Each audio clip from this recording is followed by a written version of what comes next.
નોતું જોતું ને આવ્યું, નોતી તારી વાટ. કોઈને ગઢપણ જોતું ન હોય છતાંય ઓચિંતું આવી જ જાય, અને એને કોઈની વાટે ન હોય કે મારે પ્રમદી ગઢપણ આવવાનું છે, મહિના પછી આવવાનું છે, આવું ન હોય. ગઢપણની અંદર જેટલું લડાય ત્યાં સુધી આપણે લડી લઈએ.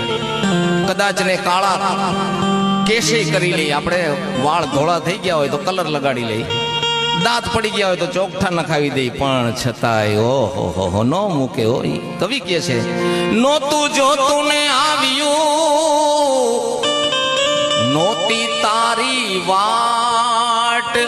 ગઢપણની અંદર ઘરમાંથી તો હલકા થયા, અને છેલ્લે છોકરા હું કહે એની ખૂણે ઢળાવો ખાટ રે ગઢપણ